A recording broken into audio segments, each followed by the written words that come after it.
Ed sat in a doctor's office listening to the shocking news. At the age of 49, he had colon cancer. "It's very advanced," said the doctor. "It's highly unlikely that your body can fight it more than 6 months. We'll do all we can, but you'd better get your affairs in order. I'm so sorry."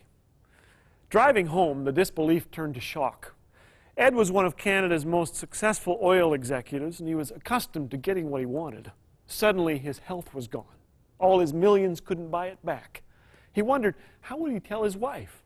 They'd hardly spoken all week, all year for that matter. But when he told her the diagnosis, she broke down and wept. After a sleepless night, Ed called the office. For the first time in 17 years, he would not be at work. Work meant everything to him. What would he do without it? He could have retired long ago, but it kept his mind off a string of broken relationships. And how would he tell his 3 children? They lived nearby, but they were strangers, really. And the grandkids? Would they remember him? Would they care? Each year on their birthdays, he had his secretary mail them cards, then Christmas gifts of her choosing, but he seldom saw them, and he'd never been able to get their names straight anyway. Should I call a minister, he wondered? Church hadn't been a part of his life since his wedding day. He hadn't the time for it. Besides, who would he call? What would he say? Was he a Baptist or a Buddhist? He hadn't a clue. But Ed was wrong about a lot of things. His children were devastated. For the first time ever, they saw their father reduced to tears, and they heard the words he'd never told them, "I love you." And that night, an old friend from college called. He'd heard the news, too. He was a minister. Could they go out for breakfast? How did 8 o'clock sound? The next day, after steak and eggs, Ed and his wife booked 12 tickets to Mexico. He took a hat like this, enough to take their children, their spouses, and their grandchildren for 2 weeks. It was a Christmas holiday like no other. Though the doctor had done a painful colonoscopy, leaving Ed barely able to sit on the airplane, he had the time of his life.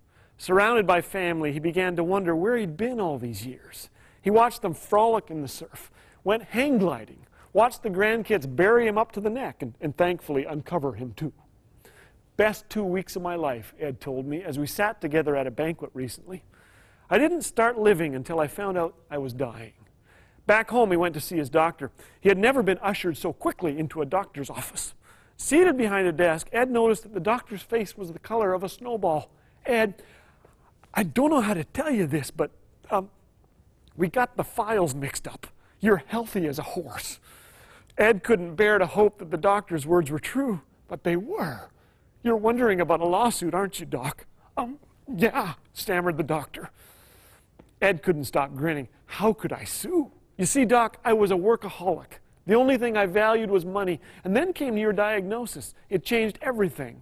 I made things right with my kids. I know my grandchildren's names, and they know mine.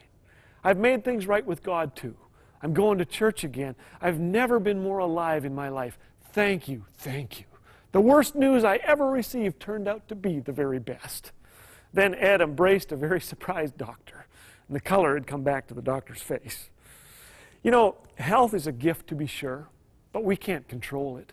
Forgiveness, reconciliation, and a new grasp on what's truly important in life, those are gifts we can unwrap together for years to come. Those are the things that make life rich.